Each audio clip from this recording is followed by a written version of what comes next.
time for the Dog and Pauly podcast on FingerLakes1.com, featuring Harold Webb Dog Weber and Paul Hellstrom. Yes, they're good for 2 more years.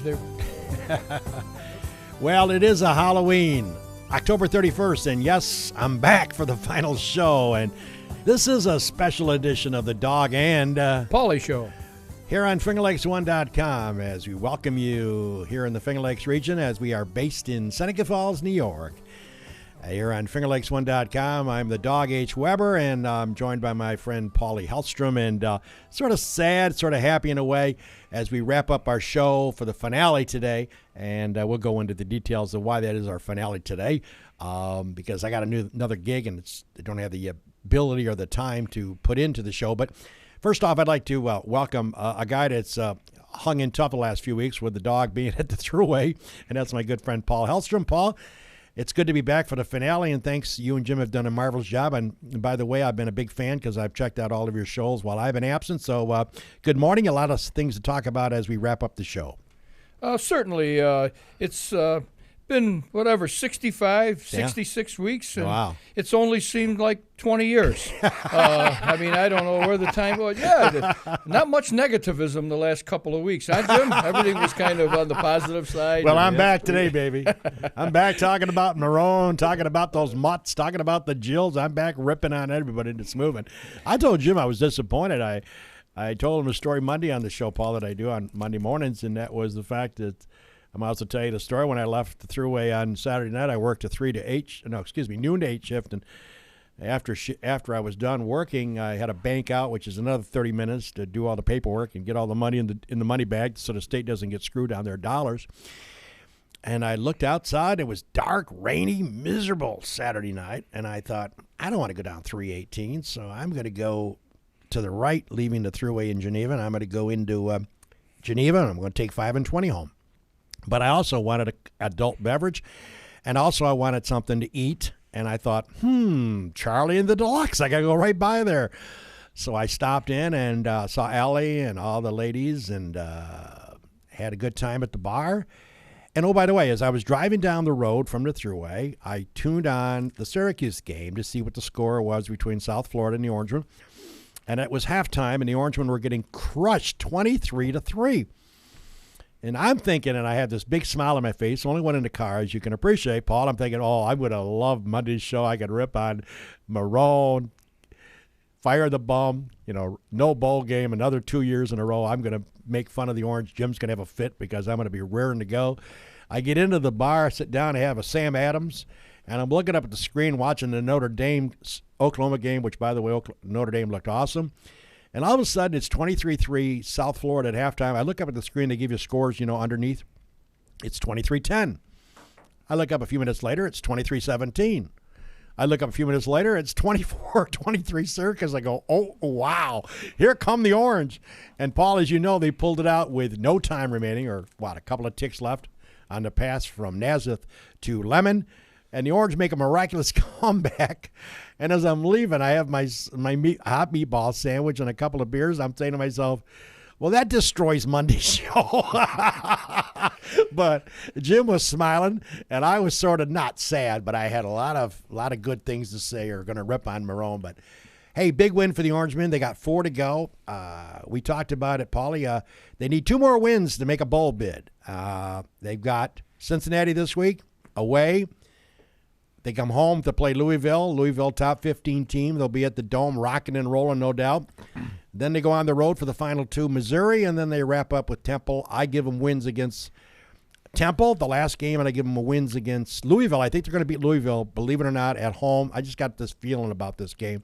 I do think they're going to lose to Cincinnati and to Missouri. That would make the final game against Shirley Temple pivotal. No, they're going to win. Okay. Beat Cincinnati, beat Louisville. Wow. Doesn't matter what happens with Missouri. And then they beat Temple, and they go to the BCS as the Big East champions. Wow. That's what's going to happen. Did you have caffeine this morning before you came into work? Well, you're drinking it now. Pittsburgh beat Cincinnati, right? Yeah. And we get Louisville at home. Yeah. And Right. Temple. Okay. Hey, like I say, Well, let's get to Pauly. Pauly, I got him winning 2, losing 2, making the bowl bid with the final game. How do you look at it? You think they're going to run the table? Jim, do you want to tell me what Syracuse record is right now in the Big East? They're in the Big East they are 2-1, correct? They're 4-4 overall. They beat South Florida. They beat Pittsburgh. They lost to Rutgers. And they beat Con. And they beat UConn. 3-1. 3-1. Yeah. What's that put them? Second place or something? Second. Right behind Louisville. Maybe the coach should all week long just show them where they are and let's stay there. You don't have to. You just win, baby, win. But, not spend much time. When you can win a game where you play that bad, it's always a positive, I think, because they're not going to play a game like that this week against Cincinnati. There won't be any traps. And Cincinnati played down a little bit last week, but I like Syracuse's chance going forward because I think Jim has mentioned it. Even though the records don't indicate, you could see the program moving forward under this Doug Marrone guy. So I think that they'll be okay. I know they're going to win 2 of those games. But, better talent, good defense. I would say without a doubt. Okay. They're putting up offensive numbers. Yeah, they are doing that. It's the talent level on the field is clearly better, and now so then it's time of figuring out how to win ball games. And, they beat Cincinnati this weekend, and that Louisville game is huge. Sure, it's probably one of the biggest football games at the Carrier Dome in 10 years. Right, I agree with that. Yep. I don't think they're going to lose to Shirley Temple. Temple's. I could see him beating Cincinnati and Louisville, and then beating Missouri and losing to Temple. I could see that. Wow! It's just that's how it's been the past 10 years around here. Yeah. Well, but I predict 3 Big East wins. Okay. I don't know what's going to happen in Missouri, and actually, it doesn't really matter. Yeah. Because if you win the league, you go to the BCS. Before we start making Doug Marone's team teeing it up with Alabama for the national title, let's take a deep breath here and realize that the team they beat the other night, even though they're down 23-3 at halftime, had lost 6 in a row. So let's not anoint Syracuse as if they're going to play in the national championship in 2 weeks. I mean, this South Florida with Skip Holtz, he's in trouble. Unlike Dr. Darryl Gross, if South Florida doesn't turn this around the next few games, Paul, I would venture to bet $1 to each one of you guys that he'll be out of here for South Florida before the year is out. They'll be firing his butt. They've lost 6 in a row. So, I mean, yes, they're led 23-3 at halftime, but to blow that lead at home, I think he's in big trouble as well. Enough about Syracuse. You guys have your opinions. We all differ on that. I don't think they're not going to make a bowl. I give them 6 wins. We'll see how it turns out. Jim may be right. If they beat Cincinnati, then the spectrum changes completely. And, oh, by the way, the odds makers have Cincinnati a 5.5-point favorite. So that doesn't mean a whole lot either. So we'll have to wait and see. I just wanted to say this. It's a great day for the Irish, for the Shamrocks in full array. How about the Irish? I love the Irish. I mean, how about that program the last few years? How about 8-0, baby? You know how what? About top 4 teams in the country. Paul, I tell you, I used to pick on Charlie Schaefer and Capacci and some of the Notre Dame grads about the fact that I never thought they would emerge as a national contender because of their academic standards. I've made fun of Alabama on the show Monday. To me, I didn't think they would ever rise to the occasion of being a powerhouse and a national contender simply because of the fact, and that's a good fact if you're academically minded, that to get into Notre Dame is not easy. To get into Alabama, as I said, you got to spell the word the. And a couple of kids didn't make it because they spelled it T-H-A instead of T-H-E. My point, Paul, is it's great to see the Irish emerge. They look great defensively. And I love that quarterback the other night. He's phenomenal. They look really good against Oklahoma. They went on the road. They punished Oklahoma. And, the next 3 games, Paul, you talked about a trap game. Pittsburgh, Boston College, and Wake Forest. They should win all 3 of those games. The key word here is should. Yeah, the whole thing there's a school that's always risen up and played over their heads against Notre Dame. And then in the last few years, nobody has really done that because Notre Dame has just not been that good. Boston College is a team that usually plays one of their better games of the season against Notre Dame. They wait for them. As I watched this Notre Dame team from the beginning to where they are now, the 8 wins, in the beginning it was strictly the defense doing everything. Yeah, no. But you could see this quarterback that you mentioned, Golson. Yeah. And he seems like he's getting better every game. And if he can stay out of harm's way with injuries, I like their chances moving forward, especially when they score 30 points like they did the other night against Oklahoma. Wow, and they don't give up touchdowns. I'll tell you. And, Paulie, I think Southern Cal, the final game, if they can run the table, the next 3 would be out on the West Coast. The hatred rivalry between those 2 schools, 30, 40 years worth of of material, of a sample.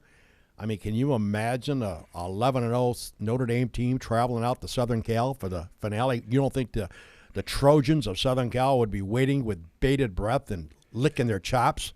I mean, that would be an unbelievable showdown as well. Yeah, that would be. Everyone would think that all the incentive with Southern Cal having 2 losses already, sure, being 9-2, maybe going into that game, and they would have all the hype, and they could save their season by beating Notre Dame. Oh, absolutely. And that's all good, except when you get down between the hash marks. There's 44, 55 players at Notre Dame that say, not this year, no way. I mean, we watched USC either last year or the year before they went into Notre Dame. They scored on the last play or whatever it was when Notre Dame was trying to get an upset there. And so Notre Dame's got all the incentive they need going in the Southern Cal game. They won't be taking that game lightly, and I don't think. But there's 3 games before then. Yeah, like let's you not were saying. bad. Yeah, and it's, you got to get to 11-0, but I'm curious as where they'll finish if they're 11-0. And if they beat Southern Cal, whether they'll be 2 in the nation. I think we have to concede number 1 to Alabama. Oh, God. Until they lose. They could win a couple of games in the NFL. I'm dead serious of that. Yeah, so they could. And last year's champion, and they haven't done anything wrong. So they'll be first, and if Notre Dame is second, that would be another game. You'd be treated to another game. Alabama's got a big, ugly offensive line. They got a quarterback that can throw the ball. They got a couple of running backs that can run through the lines. They got a staunch defense. They're good on special teams. They're coached by Saban. What else can I tell you? Yeah. Most of those kids that are 12 through 23 on the roster on offense and defense would probably start from most major colleges. They're on the bench at Alabama. I mean, to watch Alabama play is like watching a machine just totally dominate. They don't go out and score 40 points in the first quarter, but they wear you down. They just beat up on you. They crush you like grapes, and eventually they win. And, I've not seen weaknesses. And you mentioned to me about LSU, and Jim was talking about it. They play LSU Saturday night, obviously a primetime game on the networks. Could LSU beat them? Absolutely. There's no love lost between those 2 schools. You got Les Miles going against Saban. I think Alabama and LSU will be a classic game. But I still think Alabama's got more talent, and I think talent will win out in the long run. We'll have to wait and see. It should be a classic battle. But, Paul, we were talking downstairs. If Notre Dame were to run the table, if Alabama stays undefeated, and I do believe Alabama has a chance of staying undefeated, Kansas State is locked in right now, second in the BCS, which picks the 2 teams to play for the national title. Kansas State is a fine, fine school. Their starting quarterback, and I can't remember his name, he's going to probably win the Heisman. But looking at the BCS standings, I am convinced in my feeble, demented mind that they will find a way to somehow bring Notre Dame, who's 3rd, up above Kansas State, some way, by hook or by crook, Paul. I am convinced that if Notre Dame beats the next 4 games and goes 12-0, and Kansas State goes undefeated, I am still convinced they will find a technicality to move the Irish above. Because can you imagine a national championship game, Alabama versus Notre Dame? It's got a ring to it. It's got a global appeal, whereas an Alabama-Kansas State would be okay, but nothing spectacular. How about Notre Dame, Alabama for the national title? I mean, Paul, you talk about ratings. Wow. I mean, come on. You talk about ratings. Hang on the next 4 weeks. That's what I'm saying. Yeah. So, hey, let's talk about some local sports, Paul. You were talking about the girls and the soccer and volleyball teams. You've been following. I know the weather situation has certainly turned ugly on them. Yeah, I think no one has played this week yet because they had a delay. We know the Minders boys are moved forward to the semifinals in soccer. Right. The Waterloo girls are scheduled to play. I think it's a semifinal game in volleyball. I think the Minders girls are still into the Section 5 tournament. They won their first game. And then I guess some of those schools are scheduled to play tonight. Mm-hmm. So I think Seneca Falls boys team is at Lines at 5 o'clock tonight. Right. And I'm not sure. They're playing Bloomfield. Okay. That's a Section 5 school, so they're playing Bloomfield tonight there. I was a little disappointed in the way it fell out for the Section 5 schools in football. Oh, I felt bad for Geneva. We all went out this week. Jim and I spent some time on it last week and about Red Jacket. Bam, they're gone. We spent time matching them up against Clyde in the finals. Bam, they're gone. They're both gone. Geneva High goes up and at the buzzer. Bam, they're gone. So, I mean, holy cow. We had 4 teams. We figured you'd move a couple of them forward, and, a few of my friends went to the Geneva High game. They were disappointed. And, of course, they came back, and they're from Geneva, and they said that on a faster track, Geneva would have definitely won that game. But you know what? You play where you have to. The conditions are what they are for everybody. So I was a little disappointed with that. But kid made a 37-yard field goal for Livonia. That's a long field goal for high school. As time expired. Yeah. You talk about heartbreak. And what made that interesting to me is I checked over the score. They didn't attempt. He had 1 extra point he missed, and twice they went for 2-point conversions. So, I mean, to bring him out there for 37 yards, that's not a gimme in high school. No, I mean, he drilled it in the rain and wind. Yeah, I mean, there you go. So, I mean, that's what it is. So, we don't have anybody moving forward. And the Newark Reds got defeated, 27-0. They got knocked out. Rochester Gananda out of the Wayne County League is still alive. Yeah, and we didn't talk much about them last week, but we didn't say too much about that. But and Jimmy and the crew went down to Cohocton this past Saturday for a podcast here on FingerLakes1.com. Number 1 seed Naples gets upset, right, Jimbo? Yeah, 1-0. All that way, set up all the equipment, 1 goal. And it poured, and our cameraman, Jeremy Hunt, was on top of the press box getting pounded. Does he get rain pay for this? Extra rain pay? Does he get hazardous pay? But it was a big upset. Red Creek, I think, was an 8 seed. Yeah, they were. And Naples was a 1 seed. And Naples, the Red Creek played good. They controlled most of the game. And in the end, they had 1 nice play for that 1 goal. And Naples hit the crossbar once late. And then that was it. That's why you play the game. A great facility, though. They renamed it the Ozzie Tripp Athletic Complex. It used to be the Cohocton Athletic Complex, but 3 soccer fields, great food, all lighted, press box on each. It's a really nice facility for soccer, and there was all sorts of games going on. Alfred Allman girls were playing, and before the Naples game, it was Palmac advancing, beating Wayland Cohocton. So despite the weather, it was quite a good scene down there. Was Kathleen worried about getting you home from Cohocton? You were out in Never Neverland. Is Cohocton out in Never Neverland? Yeah, well, we made it back okay. It's the first, driving back. At first, there's a lot of hills and turns. Yeah. But then we get into more familiar territory once we get up by Cuca Lake. So good old Cohocton. Yeah, well, it's nice you guys were able to cover that game. We wish for better results. The people in Naples were nice enough to get together and sponsor that game, and we would hope they had a better result, but unfortunately didn't. But while we're on the football, which soccer is football, it's football. Some parts of the world. It's football everywhere. It's everywhere. It's only football. We invented the NFL, so they changed the whole thing. They call themselves football.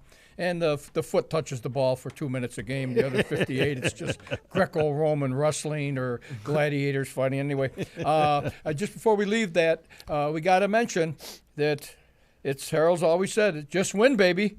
The Giants probably played the second or third worst football game I've seen them play in 3 years, and they beat Dallas. I mean, there's your sign. Tony Romo, oh, baby. Oh, yeah. But anyway, when you can win ugly, that's a good sign. What's scary is 23-0 lead. They should have been 38-0. Yeah. Should have been 38-0 instead of 23. They had a couple of opportunities for touchdowns. Hey, give them credit. Tommy's got them rolling 6-2. You're right. They didn't play great. Dallas made a comeback. They took the lead. And, give credit to Tom. Now he's got himself a 2 or 3 game lead in the Eastern Division.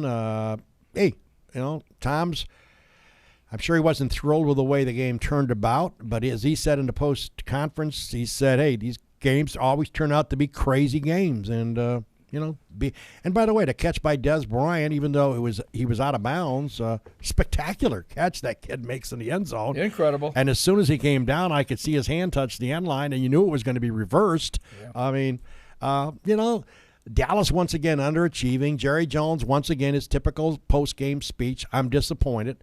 You wonder. I think Romo had flashes of goodness in the second half. He looked pitiful in the first half, but credit the Giant defense. You got some quarterbacks, speaking of NFL, Paul and Jim, you got some quarterback situations that coaches need to make some decisions, like benching them. Michael Vick. Fitzpatrick of Buffalo. Yeah. I mean, how long do you go with this guy? They gave him an extra $25 million. They have a record of 3-4 the next 2 games. Hello, they're at Houston, then they play New England. They don't have any other options in Buffalo. They have no backup. Try them. I don't care if try me, try anybody. They waived Vince Young. Yeah, but get somebody in there besides that guy. I mean, they're paying him all this money. He can't produce. He chokes at the end. He throws stupid interceptions. Michael Vick, and I like Michael Vick as an athlete. Sit him down. Get somebody else in there. You talk about an underachieving team, Paul. Look at the talent the Eagles have. They announced Vick will start Monday night. Oh, they are? Yeah, they said that. I think come on. What's happening here is people were looking for parity. Yeah. And now they've got it. I mean, Atlanta's 7-0. Yeah. I'm not afraid of Atlanta. I mean, I keep waiting every week for somebody to beat them. I don't think they're, But anyway, this is what the people wanted. The beginning of the year, Sports Illustrated usually gets involved with that Miami record, 17-0, and they said the only thing they said, there's one team that's got a legitimate shot at it this year, and that would be New England, and they were 0-2 before you knew it, or whatever they were, 1-3 or something. So, so forget about that. You'll never see that. And I'm not a big fan of multi-year contracts because I think it cuts down on effort, and I don't know why it would, but it seems like guys who sign 3 to 5 year contracts are like they put it in neutral. What do you call it? Neutral, they don't and hit they just the weight room as much. Yeah, I don't know if it's me or if anybody else recognizes that or not, but I don't like it. But the boldness of Tommy, like when he had the 2-point lead, he was playing for a field goal because he said, "You're not going to go 70 yards and cross our goal line. You might kick one in, but if you got a good kicker from 40 yards out," and it worked. It worked out that way. Tommy was a little upset. He said his biggest opponent this week was the Dallas clock operator. I wasn't watching the clock. I don't know how that works. Oh, they started the clock or something? Or didn't start it. Or didn't start it.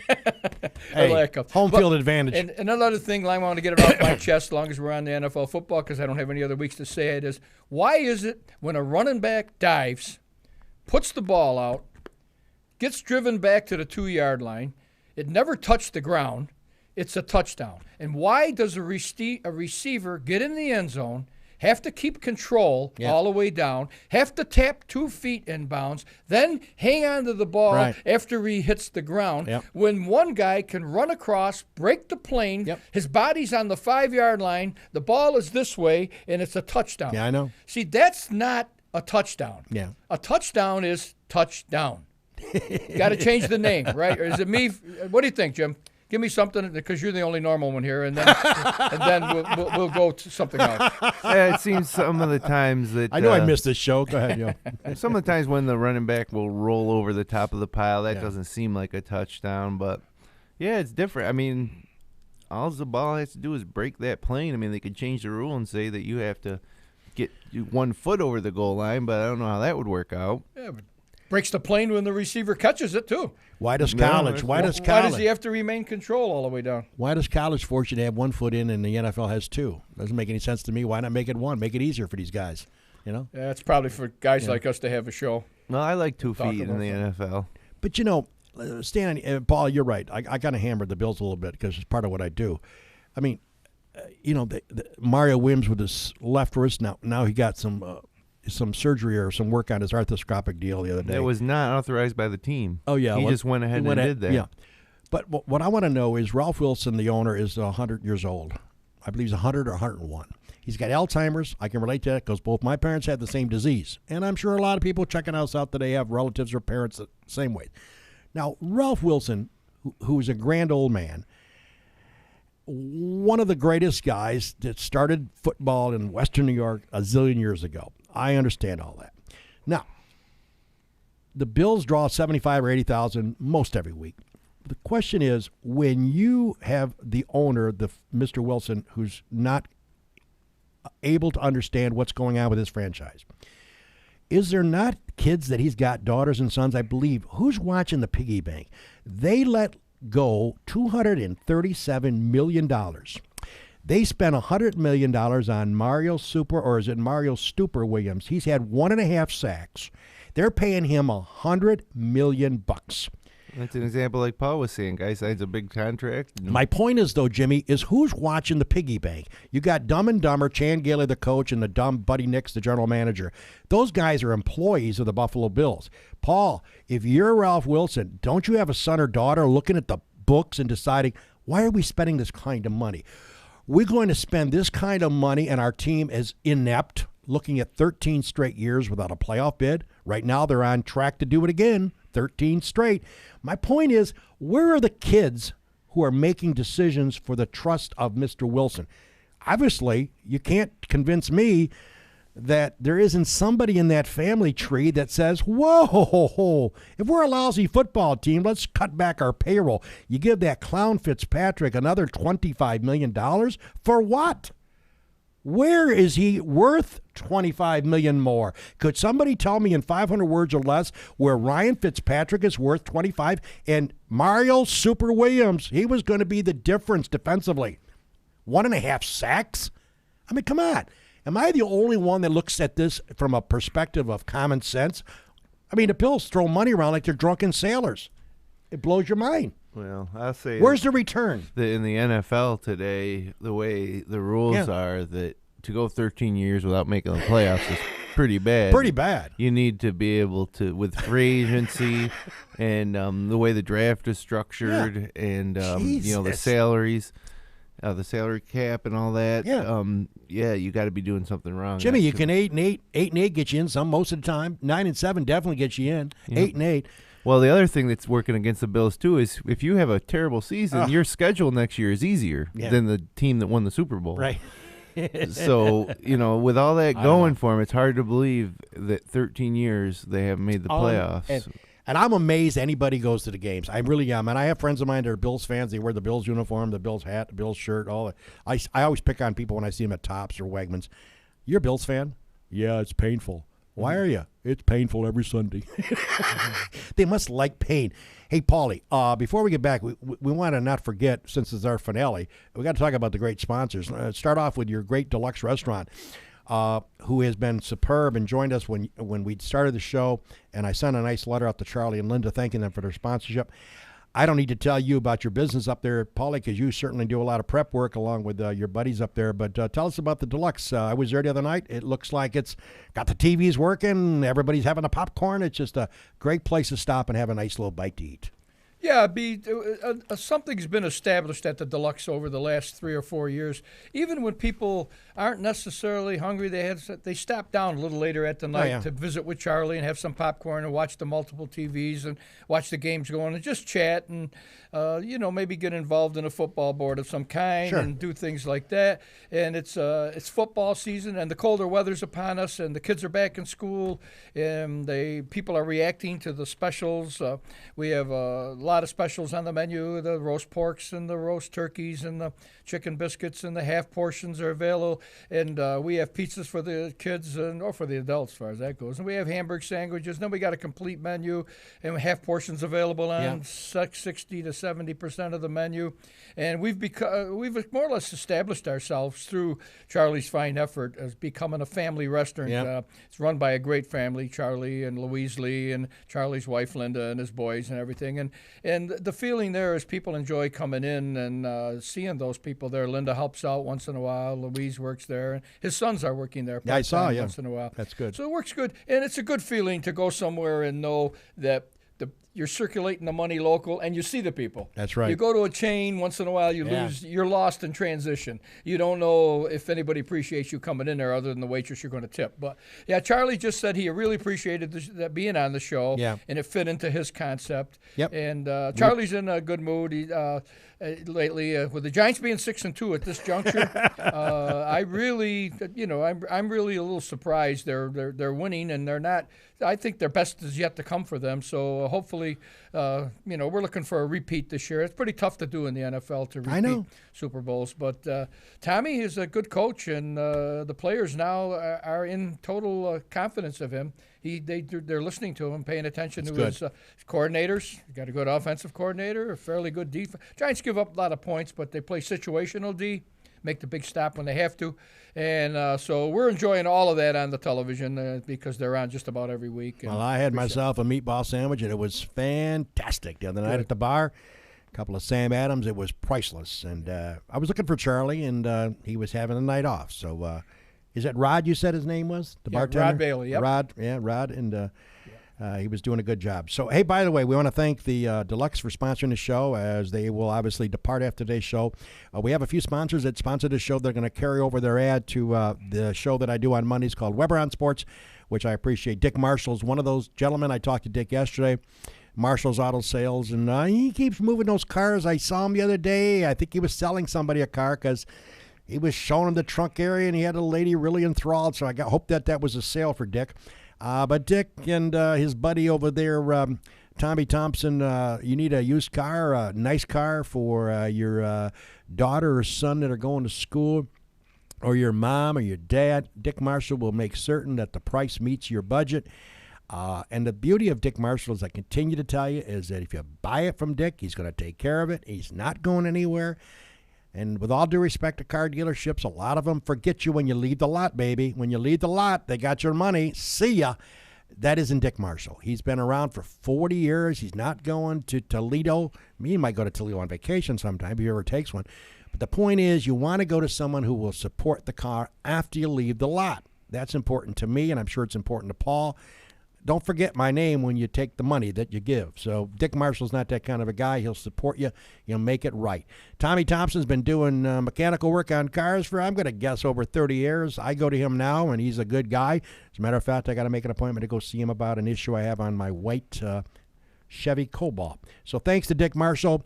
Big race fan, of course, down the stretch with, we'll talk about racing in just a second. I'm going to go see my friend Scott Trickler tonight over at Lizard's Tailgater Lounge. And Pauly, you would have cracked up. I'm sure you and Hella would have found this humorous. Friday night, the thruway had me over in Weedsport doing a 5-hour shift. And as I embarked back to the area, I decided I better stop and get something to calm the nerves after dealing with several hundred people on the thruway at Weedsport. So I went to Lizard's. Was it a mistake? Well, they had a band, Paul. And I got there about, what was it? Maybe about, 10:30, 11 o'clock at night. Me, of all people. Well, of course, I'm trying to unwind. I go in there, and there's all these band performers dressed up. And, Paul, the noise volume was like 15 on the octave level. My ears were just buried. And everybody was just rousing, having a good old time, having a few drinks socially. Nobody was angry at each other. They were just having a good time. The noise was terrible. Kate and Timmy Lincoln, the dad and the daughter, were bartending. I was sitting on right side of the bar. I went way down the other side to get away from the screaming noise of the band. And here I am hanging out there for half an hour having something to eat. I think I had something to eat. But I guess if I had to pick a spot to go to Lizards, it would have been on a much more serene evening than having a band. And by the way, Paul, it wasn't just one band. They had 5 bands. So I was there for like 40 minutes, and I said to Scott, I love you. You're a great sponsor. You're a good friend, but I'm out of here. I got to go. I got to get out of here. It's too noisy for me. But so anyways, Lizard's Tailgater Lounge got lots of entertainment every weekend. Lots going on over there at the bar, and I'll be checking them out tonight as I go and spend an hour or so having a drink with Scott and all of the regulars. The Ullman Theater, speaking of sponsors here on the Dog and Pauly Show, the Ullman Theater, of course, located in my hometown, Lyons, New York. Bob and Leslie Ullman, great sponsors of this show. They're going to carry their ad to our other show on Monday for the Weber on Sports Show. Great supporters, of course. We talk about the Newark Pilots. They got a new head coach, new manager next year. They're going to be psyched up to make improvements. Not that they have to make a lot of improvements at that ballpark, as it's one of the best I've ever been in for a small town atmosphere for baseball games. But Bob and Leslie Ullman are doing their thing. They're big Danica Patrick fans, and I've talked to them recently. They wish everybody a great holiday season. And, of course, I think Jimmy's pulling up the Ullman Theater as I speak. And, Jimmy, what's happening over at Lyons, New York right now, our hometown for the Ullmans? As we got phone calls ringing. Hold on one second. We got Argo is playing. Argo. All right. That's Friday, November 2nd, 7:30 p.m., and then shows on Saturday at 4:30, 7:30, and Sunday 4:30, 7:30. Nice. Rated R. Rated R. Restricted. And, of course, Seneca Falls Country Club. Believe it or not, I know we've had some rain, but golf is still taking place, even though it's going to be kind of wet. The carts are there. It could warm up again in November, and we'll have carts there. But what we're pushing now is holiday parties. Nice. So call 315-568-5202 or visit SenecaFallsCountryClub.com and book your holiday party down there. It's a little bit, off the beaten path. Right. I guarantee you'll be really happy having your company holiday party down at Seneca Falls Country Club. I agree. Okay, so we want to thank everybody that sponsored this show: Seneca Falls Country Club, the Almonds, Deluxe Restaurant, Marshall's, and Lizard's Tailgater Lounge. Well, Pauly, talking about Vroom Vroom Racing, Jimmy Johnson, where else? He's right there leading by 2 points with a few to go over Brad Keselowski. Can't get much more exciting than that. I think they're the only two in the hunt, to be honest with you. It's a two-man race. Yep, two-man race. There's the third and fourth place people. We won't even mention their names. They're so far out. Yeah, I agree. They have to win all three races. Yeah. And Keselowski and Johnson had to have DNFs to finish out of the money, and they're not going to do that. They're just going to drop behind the leaders and coast and keep track of each other because they can change places a couple times between now and the end of the season. But generally speaking, you see Jimmy Johnson rise to the top when this happens, and he is a little hungry because he didn't win it last year. Right. So he is hungry. So I don't think Brad's going to catch him. I like Brad Keselowski. He's an aggressive, young, good driver. Doesn't have any bridges to burn. Nobody's after him. But Jimmy Johnson is the original. Nobody's after him either.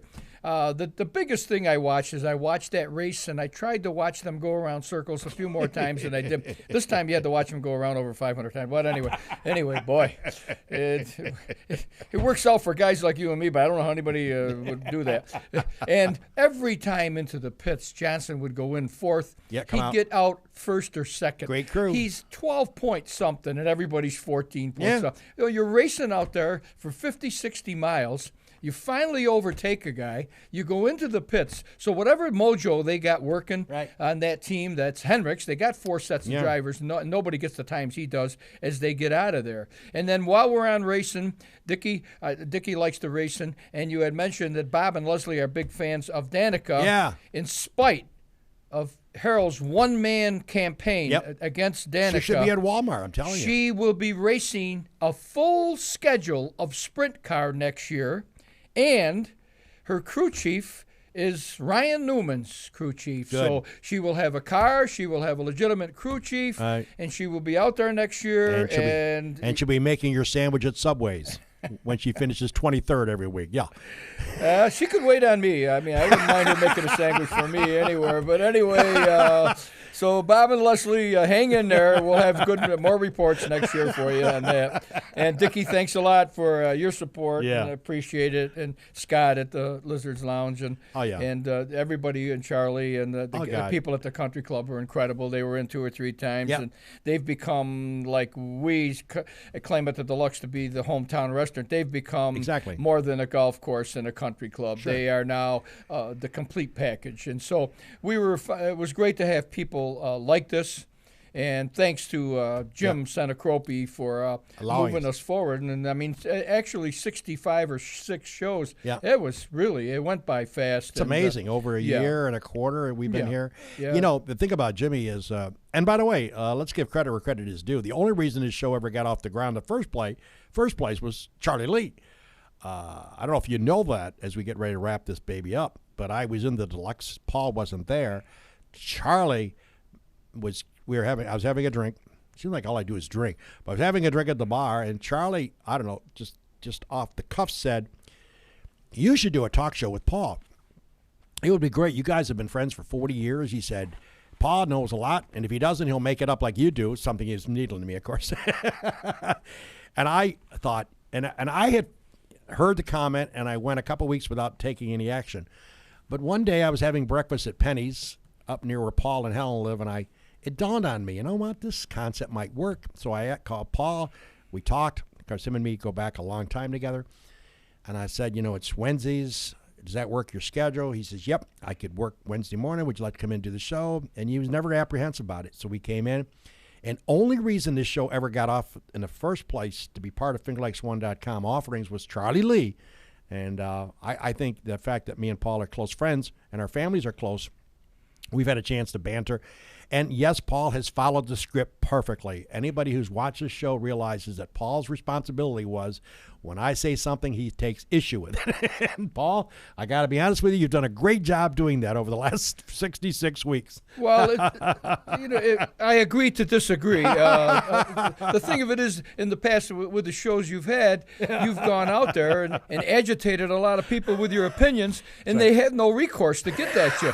So I represent a large base. Believe me, people say, oh, boy, that was very interesting. I can't even remember what you talked about, but I'm so glad you told Harold you thought he was wrong. And Jim, being the true gentleman, when he gets in the middle, he really doesn't, know. I mean, you're heavy on some subjects. I like working with Jimmy. I just don't like the fact that he's an SU grad. I'd much rather if he was a Villanova grad, because then I can hammer Marone when I can do it and not have him get upset. Because once in a while when I get on a rampage about ripping on Marone, that's like taking Jim's heart and showing it to him, and he is my boss, and so I got to be careful because he looks over with those steely-eyed eyes of his every so often, and I wonder if he's going to just pull the plug when I get rampaging about Marone. But you know what? It's been a lot of fun, and I would be remiss, and I know Paul would be remiss, if we didn't say that to all the great people that have come in here for various shows that have done, have allowed us to not ridicule them, have fun with them. We've picked on a lot of people for the last 66 weeks. We've had some great interviews, too. We've, I think of the Verkeys of the world, the Spazzattles. We've had coaches in here. We've had lots of phone discussions with people. We've tried to make it interesting and easy for you to be a part of the show. If you couldn't come in here physically looking across, as we are vantage point where you're looking at us right now, we've allowed you to sit on the famous couch, which is across the way from where we're sitting right now, me and Paul. And I tell people that it's not nerve-wracking. We're not going to make your life miserable. We're going to make it as easy for you as possible. And my point was, if you couldn't come in, we were going to talk to you on the phone. So I think we achieved that, Paul. Did we get everybody we wanted to get? No. But we attempted to get as many people as we could get in here. So that was the thing I was happy about. If a show like this is going to go in the future with some people or one person or two people, whatever it's going to go, I think it has to move forward with the youth. Yep. I think it has to move forward where we can go set the show up, go right to the school if they can't get to us, because that's what it's about. I agree. All of these things that we talk about start with these kids at that level. Totally agree. And then moving it forward. And I just want to thank Jim for his patience over the time and putting this putting this opportunity for us to do this. Yeah. And Jim, as you move forward in your career, you'll always remember this as the sliver in your career. I've enjoyed it. I'm going to miss it. And that there. And before I get off the air, I'd be remiss if I didn't say the Giants won the World Series. I can't name two players, but they won it. They've won it twice now in 3 years, so they've got to get some credit due. And also, go Statesmen. Hobart's 8-0, moving forward. 1954, last time. I think in the NCAA tournament this year, I think the Statesmen are going to win a couple games. I know some of those Mountain Unions and those schools that every year go out there. I think the Syracuse is playing competitive football. I went up last week, and they played Union. And even though they won 42-34, they were in total control of the game. Union got back into it late, and Union's a good program. So I'd just like to congratulate them on the local level and how they did that. Yeah, I've enjoyed the show, and I've enjoyed the people that we've got to interact with on the show. I'd like to keep something going or start something new, similar with a focus on high school. Mm-hmm. With that being said, next Thursday night, a week from tomorrow, the Upstate Hoops podcast returns with myself and Matt Verkey and Brad Connor, and we focus on Section 5 basketball. Beautiful. So looking forward to that, and also Syracuse and college basketball. So that's next Thursday night at 9 o'clock, the night before Syracuse plays their first game against San Diego State on an aircraft carrier.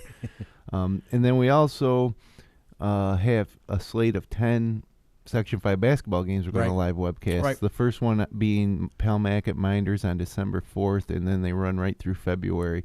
So we're going to go to places like it's all tentative still right now, but right now our preliminary slate of 10 games has us going to Lyons, Clyde, Newark, Minders, Waterloo, South Seneca, and Geneva for games.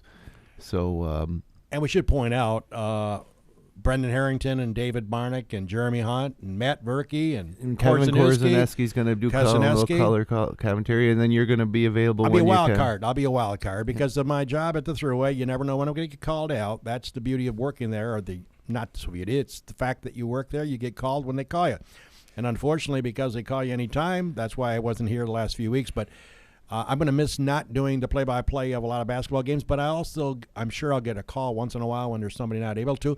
But it's in fairness to Jim, he needs to put together a team. I used to oversee this for 25 years with WSFW. It's important to get a team together. David Barnick has done a great job. Brendan Harrington is extremely talented behind the mic. So I have total confidence in your crew, and I know it's going to be good listening. And trust me, if I'm working the Thruway and you guys are doing a game, I'll be listening to it. We're also working I'll be checking it out with Hugo Community College, the telecom department, and maybe an intern or two. Sure. That will help us out with those productions. Exactly. And equipment-wise, new computer, baby. Yeah, we got a new computer, new video card in there. It's specifically built for doing these remote streamings. It's got a small footprint, and we're trying to assemble a rig that we can basically roll it in and fire it up. So the fact is, we won't be losing cameras in Newark. No, those days are over. We got a little aggressive trying to do more than we were ready for, but we're going to be ready from this point on out with the equipment, and we want to do it in a way that we can, like I say, roll it where the setup doesn't take 2 hours, where the setup maybe takes half an hour, because it's a lot of work to do these. And fortunately, one reason we're able to do it is because with all the high school sports sponsors, the local businesses support that type of thing, and and it's great. The kids get really excited because they get to watch themselves in a TV-style broadcast, and then that's available online, forever. So 10 years from now, they can, Yeah, and there's a lot more involved in it, and I want to give you credit at FingerLakes1.com by taking this show on the road, and the 10 games are probably in 8 different places that was just mentioned. It is the Finger Lakes and extended Finger Lakes that you're covering, and that's not only the athletes that are getting to be put onto it. And you just don't go out there and put a mic up and put a camera up. And there's a lot of effort. You guys are putting it forward. I think you're on the right. It's going to turn into something huge.